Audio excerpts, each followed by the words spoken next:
చాలా సీరియస్గా చూస్తారు. ఆయన ఎప్పుడు ఇలాంటిది ఎప్పుడు ఆయన ప్రోత్సహించేవాడు కాదండి. రైట్. ప్రసాద్ గారు, ఈ సిస్టమ్ అంతా డిస్టర్బ్ అయిపోయింది కదా, డిస్టర్బ్ అయిపోయి స్క్రాప్ అనే అంటున్నాను నేను. మళ్ళీ వీళ్ళని కూడా ఎందుకు స్క్రాప్ అంటున్నానంటే ఇలాంటి పనులు చేశారు కాబట్టి. ఇంకా స్క్రాప్ గానే విలువ ఉంటుంది, విలువ లేదు. స్క్రాప్ తో పోలిస్తే అపాయింట్మెంట్ కూడా ఇవ్వలేదంటే వాళ్ళు ఏమనాలా. సో ఇలాంటి వీళ్ళని, సారీ సుబ్రహ్మణ్యం గారు, మీరు ఆ హోదాల నుంచి వచ్చారు, మీకు ఎక్కడైనా బాధ అనిపించవచ్చు, బట్ ఐఎమ్ సారీ. ఈ స్క్రాప్ అంతా ఇలా ఉంది కదా, ఈ సిచ్యువేషన్ని మీరు ఎలా చూస్తున్నారు? ఎందుకంటే మనం చూస్తూ ఉంటాం సెక్రటేరియట్లో ఎంతమంది ఆఫీసర్స్ చూసాము, ఎన్ని వార్తలు రాసాం కదా, ఎందుకు ఇలాంటి పరిస్థితి వచ్చింది?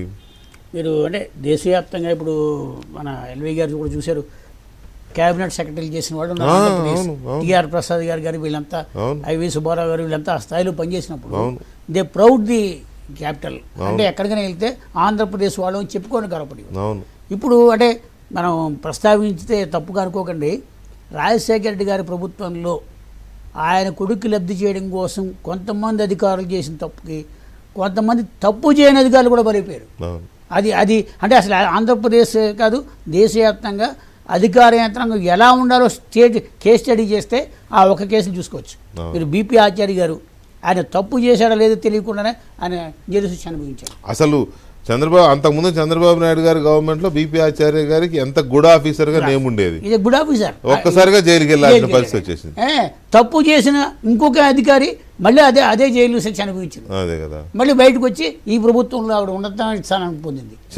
పైగా ఆడుకున్న రికార్డ్ ఏంటి, చిన్న వయసులో ఐఏఎస్ వచ్చింది, మంచి డాషింగ్ లేడీ ఆఫీసర్ పేరు తెచ్చుకున్నామే, జైలుకి వెళ్ళి కుదేలైపోయి ఆరోగ్యపరంగా నాశనం అయిపోయి మళ్ళీ వచ్చి అక్కడ కూర్చుంది. అదే విచిత్రమైన. మీరు అంటే ఎల్వి సుబ్రహ్మణ్యం గారితో నాకున్న పరిచయంతో ఒక చిన్న ఉదాహరణ చెప్పండి. ఆయన ప్రాజెక్ట్ ఆఫీసర్ PUITDA కింద ఉండేవాడు. ఉంటే ఆయన ఇంటికి క్యాంప్ పార్వతీపురం, ఆయన ఇంటికి ఆఫీస్కి మధ్య పెట్టగోడ కూడా ఉండేది కాదు, గోడ కూడా ఉండేది. అలా ఉంటే ఆయన ఇంట్లోకి ఎలుగుబంట్లు వచ్చేసేవి. అవి వచ్చేస్తే ఆయన ఏమయ్యా ఇది ఏం చేయాలి అంటే చిన్న పెట్టగోడ కట్టారు. ఆ కట్టిన పెట్టగోడ గురించి ఆ రోజు విజయనగరం జిల్లా పరిషత్తులో అప్పటి శాసనసభ్యుడు ఆయన మీద ఎదురు తిరిగాడు. అది కరప్షన్ అని. ఇది ప్రాజెక్ట్ ఆఫీసర్ ఇంట్లోకి ఎలుగుబంటు రాకుండా గోడ కడితే, అంటే మరి ఇవాళ అలాంటి గోడలు ఛేదించుకుని బంగ్లాలు కట్టేస్తున్నారు, విల్లాలు కట్ట. ఇప్పుడు ఇవాళ హైదరాబాద్లో తెల్లాపూర్లో ఒక ఇద్దరికి విల్లాలు ఉన్నాయని ఒక విశాఖపట్నం జనసేన నాయకుడు ప్రకటించాడంటే, అంటే ఆరోపణ చేసేదంటే వీళ్ళు ఏ స్థాయికి వెళ్ళిపోయారు. అంటే IAS రిటైర్ అయిన తర్వాత పిల్లలకి పెళ్లి చేసుకోలేని అధికారులను కూడా చూసాం మనం. నాకు తెలిసి రామనారాయణ రెడ్డి విజయనగరం జిల్లా కలెక్టర్ చేసిన ఆయన రిటైర్ అయిన తర్వాత పిల్లలకి పెళ్లి చేసిన కష్టపడ్డాడు. అలా చూస్తే అంగరంగ వైభవంగా పెళ్లి చేసిన పిల్లలు ఉన్నారు. అంటే మన మెగా కృష్ణారెడ్డి గారి సౌజన్యంతో ఒక ఆయన పెద్ద పెద్ద విందులు ఇచ్చాడని చెప్పి మనకే వచ్చింది.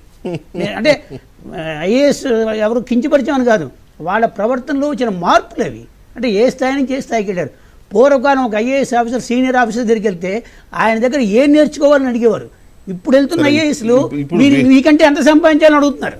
ఈయనకంటే ఎంత సంపాదించాలి, మనము ఎంత సంపాదించుకుంటే రాజపుష్ప వెళ్ళాలి వస్తాయని ఆలోచిస్తున్నారు. అంటే వ్యవస్థలో వచ్చిన మార్పు ఇది.